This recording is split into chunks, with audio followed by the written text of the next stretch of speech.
What's up guys, Noble here, and today I'm bringing you a very special video. What we have here is a complete hot lap and setup guide for every single track on the F1 2012 calendar, all rolled into one video. So this means that instead of having to go through the whole of the internet to try and find one video that features one hot lap of a specific track, you can now watch this one video and come back to it as many times as you need for all the tips and tricks you'll ever need in regards to setup and a hot lap guide for any track. It's been a long time in the making, so I hope it goes down well and you'll find it helpful in some way. Just want to make a few points before we start. Firstly, I'm playing this on the Xbox 360 with a wheel. It's the Madcatz MC2 wheel, so I'll put my settings in the description for you to look at if you want. Secondly, all the laps you'll see are done with no assists, and I also want to make the point that at the time of when these laps were set, at least half a dozen of them were good enough to go number one in the world on the leaderboards for the Xbox platform at least. So hopefully that goes some way to show that these setups and guides are of genuine substance and do actually work.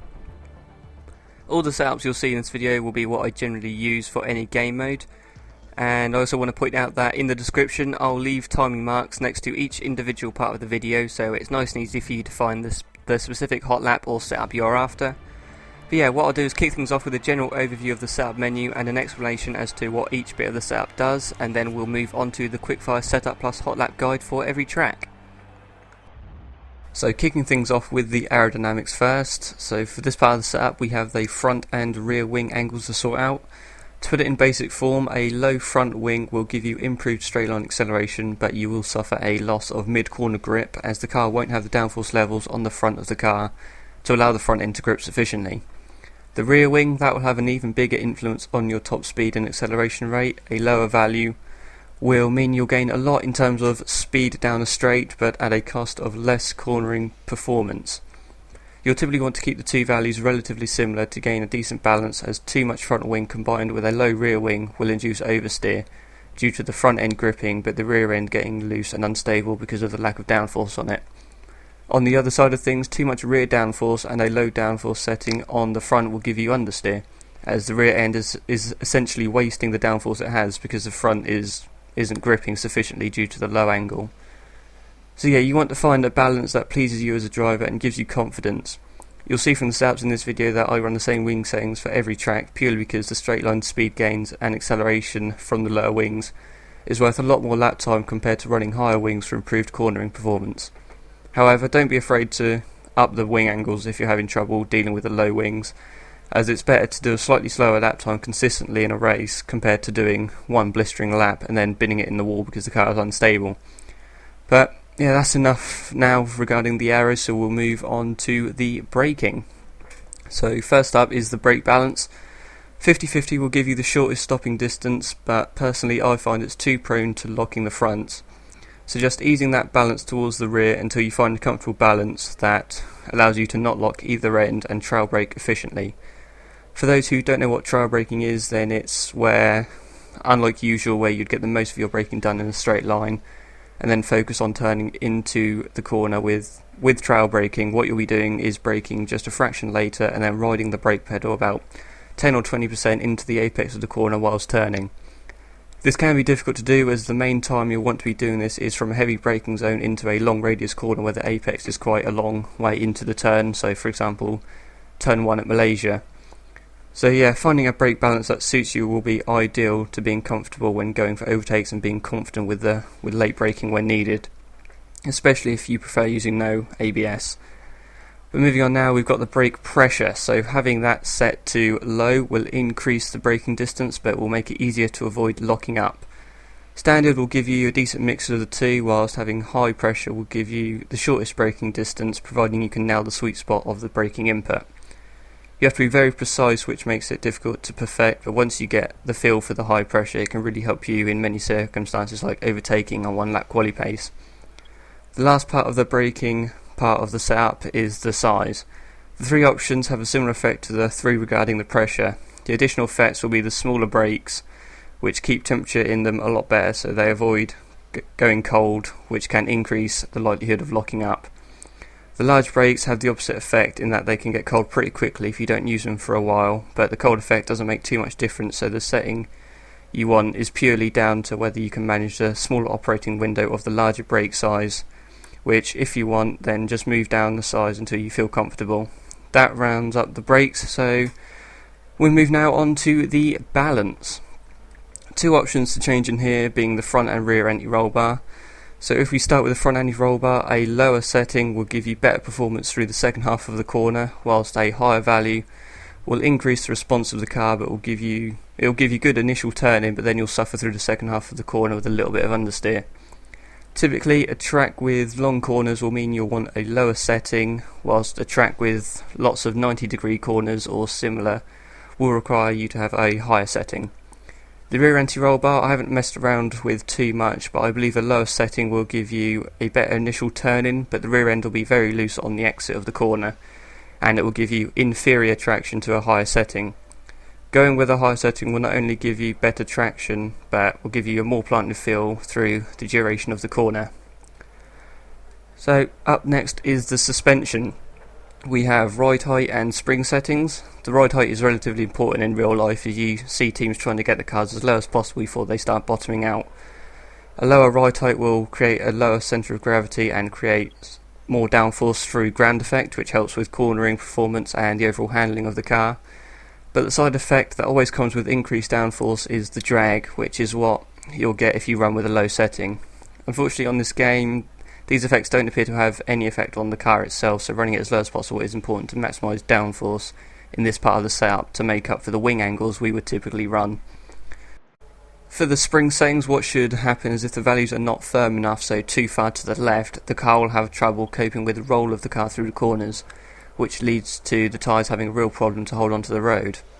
On the other hand, a setting too high should mean that through a corner the outer tyre isn't being loaded as much as it could be throughout a corner, resulting in the tyre not achieving its potential in terms of grip throughout the entirety of the turn.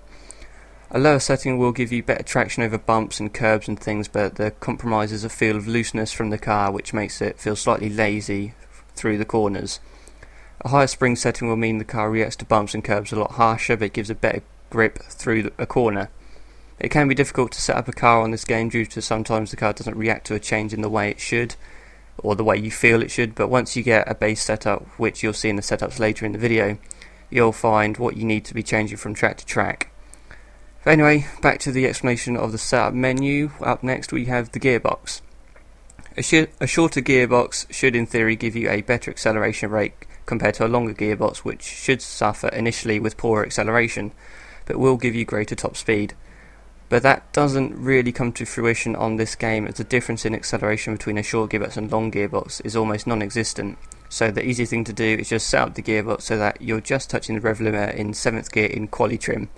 So that'll be with DRS open, low fuel, bit of curves on a flying lap down the longest straight on the track. As simple as that really. And then finally we have the alignment, which contains the camber and toe settings. Camber is how much the top of the tyres lean in towards the car, which is negative camber, or if they lean out, which is positive camber. Increased negative camber will give you better grip through the corners, but will give you increased tyre wear. As for the rears, you would typically see in real life the teams running them pretty neutral to maximise the contact patch between the tyre and track to give the best traction. However, that isn't really an issue on this game there isn't really an issue on this game. For the toe settings, that's how much the tyres point in towards each other. Toeing out is where they point away from each other, and obviously toeing in is the opposite. If you had the settings far right, that will give you greater cornering performance, but the side effect is a sort of weaving effect down any sort of straight, which you have to manage. It can be annoying at times, but the lap time gain compared to running the settings towards the left makes it worth it. That pretty much sums up the setup menu as a whole. I hope you haven't all got bored and died before you even got to see the hot laps and setups. But yeah, I just thought it would be nice to give an overall explanation of the menu now before we get into some quick fire setups, which will be coming up very soon. So yeah, without further ado, let's get into the action with the Australia setup. So as you can see, we're going 1-1 wing angles, 48-52 high standard braking, 911 roll bars. We're going with a high front anti-roll bar for this track to get good turning from the front end through these slow to medium speed corners. And you can see the rest of the setup on the screen as we now jump onto the track. So spotting the braking marker, the 100 metre board on the left hand side down to 3rd gear, clipping apex on the inside and then running out onto the curb, opening up DRS and using a bit of curves through turn 2. Spotting the braking marker for turn 3, the orange marker board on the left hand side again, the 100 metre board down into 1st, clipping apex on the right and then lifting off slightly on the entry to make sure we can power through the whole corner. opening up DRS and keeping it open through this right-hander before spotting the braking zone for this difficult right-hander in amongst the shadows on the left-hand side of the track. 2 wheels over the apex and 2 wheels over the exit curve through there as we open up DRS once more, coming into another difficult right-hander. Braking at the 100 metre board, down into second gear, clipping the apex on the right and letting the car run onto the curb on the exit as we open up DRS and use the rest of our curves as we come towards the start of the final sector.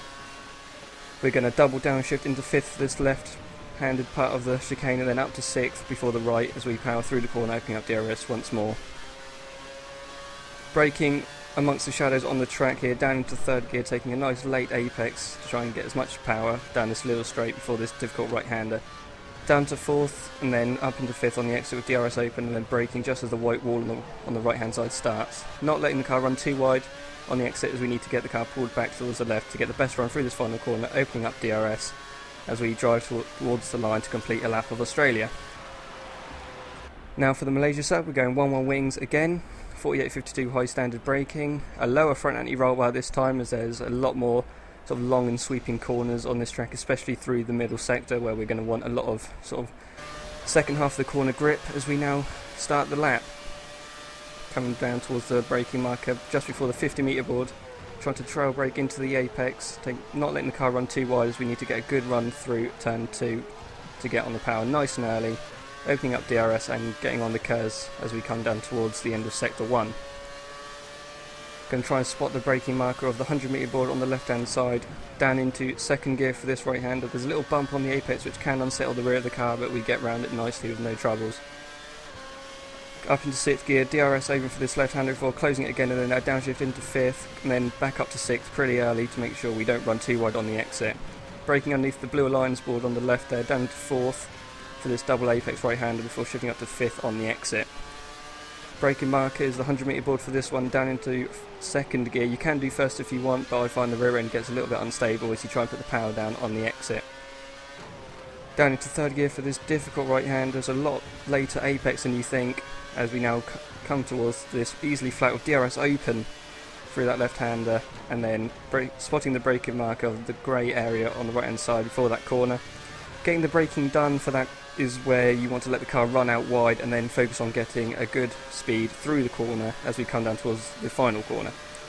100 metre board on the left hand side, down into 2nd gear, clipping the apex nicely, a nice late apex so we can get on the power early, opening up DRS and driving towards the line to complete the lap of Malaysia. So for China, again similar wing angles with 1-1, we're going to do a different braking balance, 49-51 high large, trying to get increased stopping distance, or sorry, shorter stopping distance, especially for the hairpin at the end of the back straight. The rest of the setup pretty similar to Malaysia. As we now come down towards turn 1, difficult corner this one, turning in and braking after the 50 metre board and then hugging the curb on the inside and using the downshifts to help the car rotate and keep it close to that inside line. Similar thing for turn 2, keeping it nice and close to the inside of the track to shorten the distance as we open up DRS and use a little bit of curves as we come towards the right hand hairpin. Braking at the 100 metre board, taking it again a nice late apex as usual to make sure we can get on the power nice and early as we come up to this very fast and very sweet section of the track if you can get it hooked up. You can see we're leaving DRS open, flat in 5th gear for the left hander before pulling the car back towards the left to get a nice sweeping line through this right hander in 3rd gear. Not running too well on the exit as we need to open up this double left-hander, trying to get on the DRS as early as we can, catching a little bit of oversteer there. That hasn't cost us any time.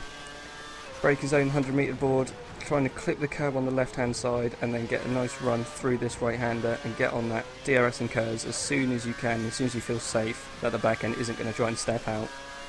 Very important to get a good run through that sequence of corners as it can cost you a lot of time down this back straight if you don't get it right.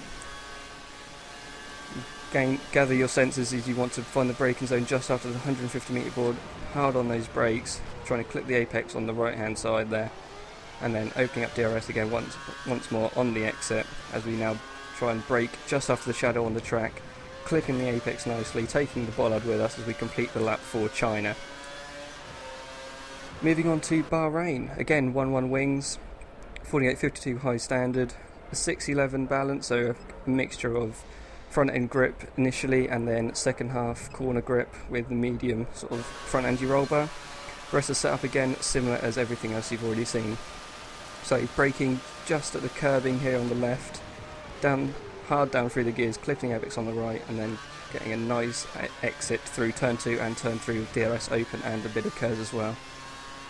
Difficult corner this right-hander, braking just after the 100 metre board I believe, and then trying a little bump through the apex there. That can unsettle the car quite a lot, but we've got away with it this time as we open up the DRS once more. Grabbing 6th gear before quickly back down to 5th for this right-hander, and then shifting up to 6th on the exit of the left before braking down into 1st gear for this right-hander. Easy to spin up the rears there, you don't want to do that too much as it can cost you a bit of time before coming into this difficult braking zone, this sort of double left-hander. Just trail braking ever so slightly to get the car slowed down without locking up, and then exiting it nicely using a bit more curves and back on the DRS. Braking it and turning in at the 50 metre board on the left hand side, clipping the curb on the right and then using all the track on the exit to maximise our speed out of the corner, and then leaving DRS open for this right hander. Braking down into 3rd gear, taking again a nice late apex, getting the car into the corner, and then opening up DRS and using the rest of our curves on the exit as we try and prepare ourselves for this final corner. We're going to brake just after the white line at the 100 metre board. You can chuck it over the curb on the inside if you want, but it can unsettle the rear of the car, so we decide to miss it. Using up all the track on the exit as we complete the lap for Bahrain. As we move on to Spain, similar setup to what we've just seen, a 111 roll bar, as you would expect with the high downforce and long sweeping corners that this track has. As we now hit the track, as we use a bit of curves, or half of our curves roughly, as we come down towards turn 1. Spotting the braking zone just after the 100 metre board, sweeping into this right hander in 3rd gear, up to 4th for the left, and then make sure we get the car pulled back so we can keep DRS open through this turn 3. Very hard to do, the back end always wants to step out, but you just have to be nice and tidy with the steering and it will work. Chucking the car into turn 4 in 3rd gear, opening up DRS on the exit before braking down into 2nd gear for this difficult left-hander. Very easy to lock up there, so must take a lot of care with that corner. Down into this left-right section, very easy to cut the corner or extend, but we've just about got it right as we now come up towards this sort of blind apex.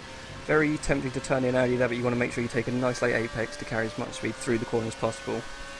Now coming into the technical and fiddly part of the track, braking just before I think it was 100 metre board, down into 1st gear, closing DRS for this left-hander as there's a nasty bump that can spit the car off the track, down into 2nd for this right-hander, and then shifting up into 5th before coming down to 3rd for this right-hander, and then down into 1st for this final chicane.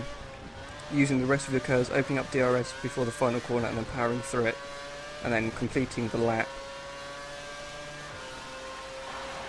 As we now move on to Monaco, surprisingly 1-1 wings, but it is the fastest setup, providing you can get it to work. Different braking as you'd expect with a very difficult track, this one with all the bumps and very easy to lock up. So starting the lap, not really got a set braking marker for turn 1, but it's just very important to make sure you sacrifice entry speed to maximise your speed up this hill. Braking and turning just after the bump, down into 4th gear, making sure you don't let the car run too wide on the exit as you need to maximise your speed through this right-hander towards the end of the 1st sector. Braking between the 2 white circles on the track there, down into 1st gear, hooking the car in with the camber of that corner, before down into this tight left hairpin in 1st gear. Keeping it 1st for this right-hander before shifting up to 2nd for this right-hander before the tunnel. Opening up DRS briefly before it automatically gets shut off for this tunnel, but then making sure you're alert to open it again as you exit the tunnel down towards this swimmable chicane.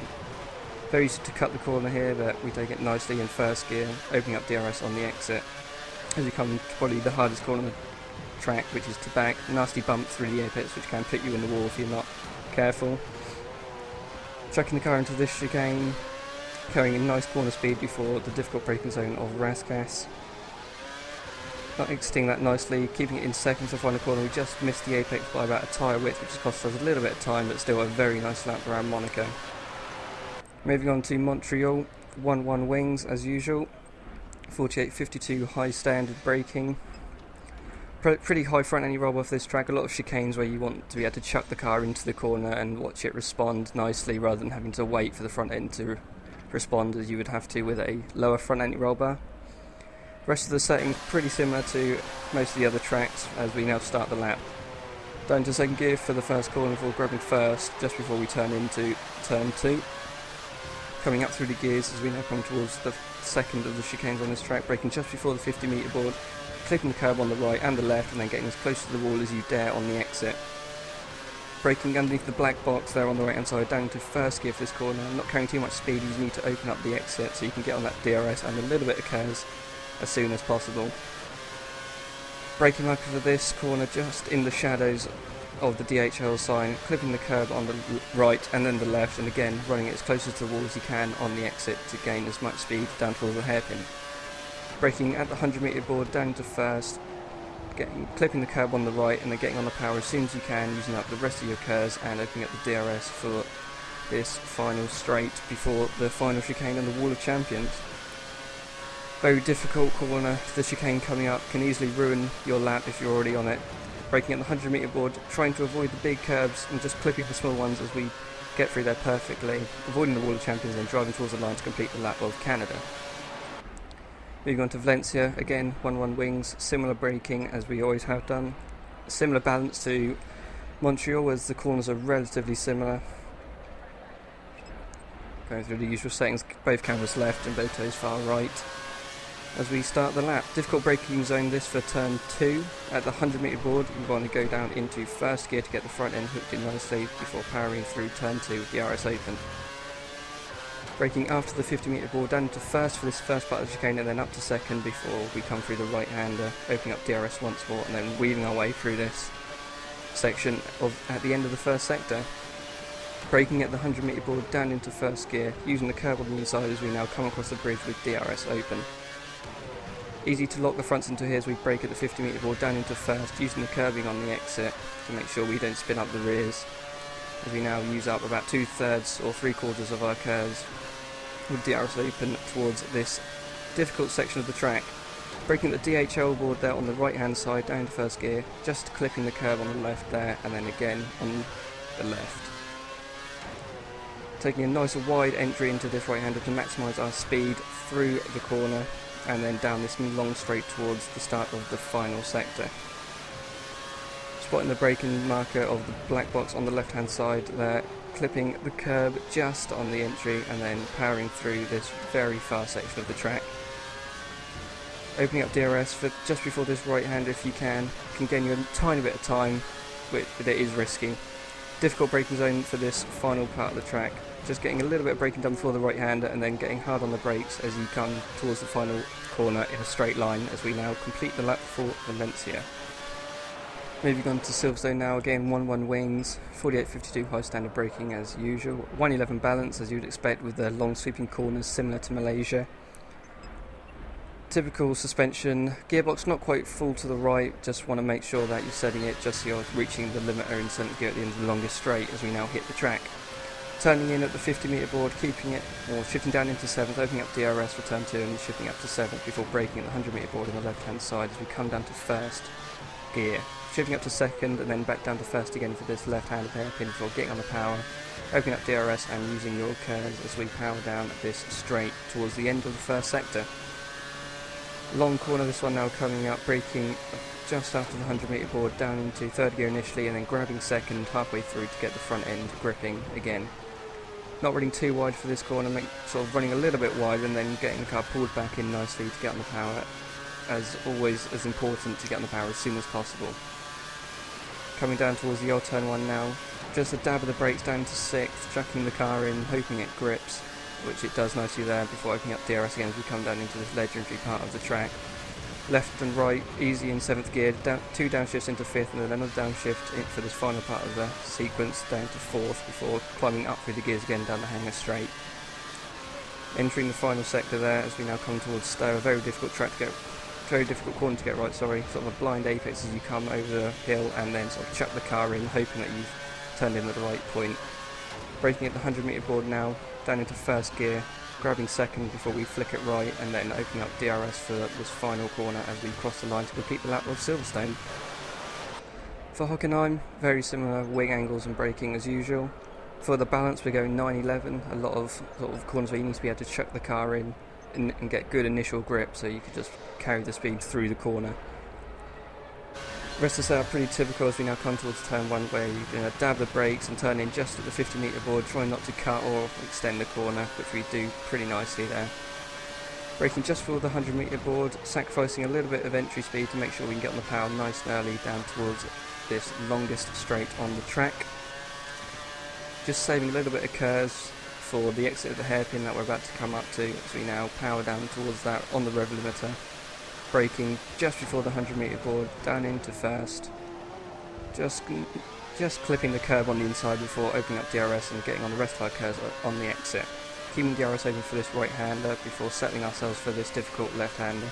Braking just before the tarmac on the right-hand side, down into second, carrying the speed into the corner, and then getting a car towards the left to carry as much speed through that right-hander as possible as we enter the stadium section of the track. Taking the widest line possible into the corner to carry the speed in 6th gear through there. The black box on the right is our braking and turn-in point for this part of the track. Down to second, using the camber on that corner to help us get the car chucked in. And then as we come towards this final part of the track, the double right-hander, you just want to turn into one long corner really. First part in third and then the second part in fourth as we then shift up through the gears to complete the lap. Hungary, again, similar sort of setup as all the other videos on all the other tracks. 11-11 balance for this one, the main track where you really need front end grip and initial turning to get through all those like chicanes, especially through the middle sector. So using about half your curves on the run down to turn 1, braking at the 100 metre board, clipping the grass on the left there. You don't really want to do that, that's just a mistake by me, but we'll still get the car slowed down nicely as we then use another little bit of curves and back on the DRS on the run to turn 2. Braking at the 50 metre board, taking a relatively late apex, getting on the power nice and early, using the rest of our curves and DRS to do that little right kink as we now enter sector 2. The difficult left-hander here, blind apex, chucking it in 5th, clipping the curve on the left and then running it nice and wide on the right hand side.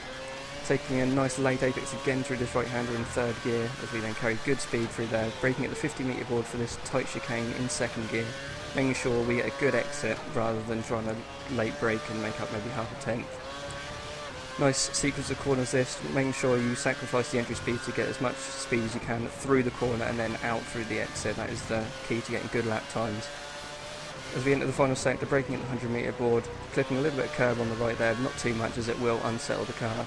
Coming underneath the shadow for the penultimate corner, braking down to 2nd gear, hugging the apex before letting the car go on the exit as we then pull the car towards the left. For the final corner, trying to hug the apex as much as you can, and then getting on the DRS on the exit and then completing the lap. Moving on to Spa. 47-53 high standard braking, going a little bit more rearwards than we usually would because it's very easy to lock up, especially into turn 1 and the bus stop chicane around this track. So just moving it towards the rear just helps the fronts, give them an easier time, and makes it easier for us to not lock up. Turn 1, braking at the 100 metre or just after the 100 metre board, down to first, chucking the car in and then letting it run wide on the exit as we then open up DRS and use all of our curves on the run down to Eau Rouge. Keeping it in 7th, DRS automatically shutting off, so making sure you're ready to open it again as we reach the top of the hill. As we come down towards the end of the first sector, trying to spot the braking marker just before the 50 metre board, I believe, down into 2nd gear for this first part before flicking it back up to 3rd for the left, not letting it run too wide on the exit as you need to get a good run through the right-hander, keeping it nice and flat with DRS open on the exit. Downhill braking zone for this long right-hander, very difficult to avoid locking out, but we've managed it there. 2nd gear, and then pulling it towards the right-hand side to open up this left-hander with corner with no name as it's commonly known, as we now come down towards Pouon. Dab of brakes down to 5th, using all the track available, trying not to run over that curb on the right as it will tend to split your car off the track, as we now come in towards this sort of fast right-left chicane. First part in 3rd, the second part in 4th before coming into this final right-hander of the 2nd sector, which we're going to take in 2nd. Going through this right-hander, DRS open, keeping the throttle pinned open, nice and flat as we now come down this long straight towards Blanchimont and then the bus stop chicane. Trying to keep DRS open for Blanchimont if you can, no problem in closing it if you need to, but it can cost you a little bit of straight line speed as we brake at the Pirelli sign on the right-hand side. Down to 1st gear, chucking the car into the first part and then taking a nice short line through the final part to get a good exit and complete the lap. So for Monza, as you'd expect, 1-1 wings, we're going to go high large brake for this to try and make our stopping distance as short as possible for these heavy braking zones of the chicanes.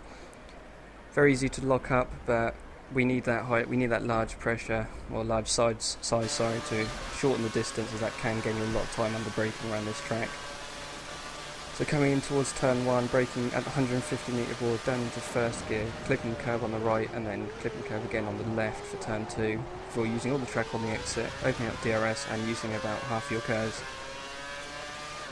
Coming through this right-hander, which we've seen instances between Vettel and Alonso over the past couple of years, before spotting the braking zone over the 100 metre board just after the shadow, down to second, clipping the curbs on either side of the track there to maximise your speed through that sequence. First Lesmo, going to go down into third gear and then up to fourth on the exit, grabbing fifth before going back down to third for Lesmo 2, chucking the car in, carrying as much corner speed as you can, then opening up DRS and using the rest of your curves upon the exit. Coming underneath the old track now and then coming towards the Scary, braking at the 100 metre board, third gear, clipping the curb on the left and then on the right as well, and then once more on the left before opening up DRS as we come down towards the final corner, that is Parabolica. A lot of time to be gained or lost in this corner, providing on how you take it. We bring the brake just after the white sort of grass on the left hand side, chuck the car in and then use all the track through the second half, opening up DRS as soon as we can to complete the lap of Monza. Moving on to Singapore, a very difficult track this one, very sort of risk and reward. You have to use the curbs quite a lot to get a good lap time, but obviously with that comes the risk of spinning out. But if you can make it work, which hopefully you will with this setup and hotlap guide, then you'll be able to improve your lap times by quite a bit compared to what you think you'd be able to do. As you see, coming in towards turn 1 now, braking just after the 100 metre board, grabbing second gear for the first part and then up to third before shifting down to first for this left-hander. Using all the track on the exit, opening up DRS and then preparing yourself for this difficult right-hander. 50 metre board is your marker point, down into second gear, trying to avoid the curb on the inside as you can and settle the rear before getting as close to the wall as you dare on the exit. Coming down towards the start of sector 2, trying to clip the curb on the left hand side. Can spin you out if you catch it at the wrong angle, but it can be ridden as you've seen there. Trying to avoid the curb through that difficult right hand hairpin as it tends to unsettle the rear once more, and then using all the track on the entry to this left hander to maximise our speed through it. Coming down towards the Singapore sling, this sort of triple apex chicane, just turning into one steering motion, taking a nice late apex before clipping the curb through the right and left part of this section. 50 metre board, down into first gear, getting as close to the curb as you can without clipping it, as it will tend to spin the rears on the exit with no traction especially. As we come towards the final sector, braking at the 100 metre board down to first. This is the sector where you really need to be riding the curves from now on to the end of the lap to sort of minimise the track distance as much as possible, but obviously keeping two wheels on the track at all times, hopefully. So you see, sort of hooking the front left into that corner before coming in here, getting as close to the wall on the left and then riding the curb on the right again, getting close to the wall once more and then riding the curb on the right, getting the wheel hooked in before the curb on the left there and then coming on towards the final part of the track. Turning in and braking just before the curb on the right, avoiding the curb on the left as we now come across the line to complete the lap. For Suzuka, typical setup that you've seen previously for other laps, 111 balance due to mainly the first sector and its sort of long sweeping nature. Gearbox and everything, alignment, all sort of standard from what you'd normally see in the other setups, as we now use it. So you can see using a little bit of curve as we cross the line down towards turn 1. Just a little bump at the 50 metre board, that is the time when it tells you to turn in, and using the downshift to slow the car down into second before coming up through the gears as we start this sequence of corners. Down into fourth for these three, and then for this right-hander you want to grab third and then hug the curb on the inside, not running too wide. You need to open up this uphill left-hander to keep the car and the throttle pinned open, opening up DRS as early as you can. Going into diagonal 1, clipping the curb on the right, using the curb on the left before slowing it all down again for diagonal 2. Coming underneath the track now towards probably the most difficult corner on the track in terms of braking. Going to get all your braking done in the straight line and then concentrate on powering, getting on the power as soon as you can without spinning up the rears too much. Using another bit of your curves, leaving half of it for the exit spoon curve, which is coming up in just a few seconds. Difficult to get a turning point and reference point for this corner. I use a little marker on the track, which if you go back and probably pause it, you'll be able to see. It's just a little bit where the track goes a little bit dark from the tyre mark that we use. Otherwise there isn't really anything there that can help you find a reference. As we now come down towards 130R, we're going to have to close DRS briefly before opening it again as we pass over the bump, then braking before the 100 metre board, down into first, clipping the curb on the right and then on the left, before opening up DRS and trying to keep it open over this bumpy section as we drive towards the line to complete the lap. As we move to Korea, 1-1 wings, 48-52 high stand braking, 411 balance, sort of quite a few long sweeping corners, but you also need a quite good turn in for a few of the corners, especially in the final sector where you need the front end to be really quite responsive, so you need a good mix of good front end grip initially and then good second half corner speed. Just coming into turn 1, braking sort of just before the curbing on the right, and then powering down this very long straight using about 3/4 of your curves but saving a little bit for the exit of turn 3. Trying to spot the braking point, which would be the 150 metre board on the right hand side, down into first gear, not chucking the car in, just easing it in there and then winding off the steering angle to make sure you don't spin up the rears too much as you plant and power. Using the rest of the curves as we now come down towards the start of the second sector, braking the 100 metre board on the left hand side, down into first gear, getting the car as close to the curb as you can without running too wide, and then this difficult section of 90-degree corners. Very easy to carry too much speed into this left-hander particularly, but you just need to make sure that you take a nice wide line and then carry good speed through the corner. Through this right-hander we're going to leave DRS open as we shift into 6th, closing it briefly for the left-hander before opening it again, and then down to 4th gear for this left, riding the rev limiter a bit before shifting down to 1st, slowing it all down for this difficult right-hander. This long left-hander can provide quite a few problems. What you want to do is chuck it in and then use the engine braking from the downshifts to get the nose of the car hooked into the second part of the apex especially. Coming through the left-hander in 4th gear, opening up DRS, and then down into 2nd for this right-hander, grabbing 3rd briefly before coming down into 1st. For that left, closing DRS briefly again for that little left-hander before trying to keep it open if you can through this final corner, and then driving for the line to complete the lap. Moving on to India, again, same wing angles and braking compared to what we usually run. The same balance as Korea, as it has the same sort of mix of corners. 1-1-11 suspension, as you've seen many times in this video. Gearbox all the way to the right, and the same camber and tow settings as always. So, starting with the lap, you're going to try and want to spot your braking point for turn 1, which will be the 100 metre board on the left hand side. Down into 1st gear before grabbing 2nd on just after the apex. This difficult turn 3, you're going to try and brake about 75-80 metres and then take a nice late apex to maximise your speed down this long back straight. You're going to want to use all your curves as well as open up DRS, obviously, as we now come down towards this right hand hairpin. Very difficult braking zone. There's a nasty bump sort of halfway through it as we brake at the 150 metre board, taking a nice wide entry to maximise our speed, avoiding the curb avoiding the bump on the curb on the inside as that can really unsettle the rear end. Coming in towards this tricky section, we're going to chuck the car in 3rd gear before grabbing 2nd later through the corner for that left-right, and then up to 4th, keeping in 4th for this right-left. A blind entry to that left-handed part, very difficult to get right, but no real references, it's just all about sort of trying to remember how long you need to be turning right before you turn left. You can see for that long right-hander, all taking the 5th apart from the last part, which is in 4th, to get the car slowed down to make sure you don't oversteer, or run wide, sorry. Through this right-hander down into 2nd, try not to run too wide, opening up DRS before braking just after the Pirelli sign for this final corner. Down into 1st, nasty bump again on the apex of that curve, which can unsettle the rear, but we managed to avoid it as we come across the line to complete the lap. Yas Marina, very difficult track, very similar to Singapore in that you need to ride the curbs quite a bit, especially in the last sector, to maximise your potential in terms of lap time, but there is a lot of risk involved, especially on this game, with clipping the curbs with the suspension the way it is, but you need to be able to do that to get a good lap time, so if you can get it working then that's good. So braking just after the 100 metre board for turn 1, trying to avoid the curb on the inside there, before keeping DRS open for this left-hander and the right-hander if you can. Very easy to lose the back end, so no problems in closing the DRS to keep things safe. Braking at the 100 metre board, down to 2nd for this left, and then grabbing 1st for the right, as we then quickly grab 2nd before coming down into 1st for the hairpin. Getting on the curves on the exit of the hairpin, opening up DRS, using about half your curves as you want to save another half for the exit of the chicane that we're now coming up to. Braking at the 150 metre board, maybe just after, trying to grab 1st gear and then clipping the curb on the left.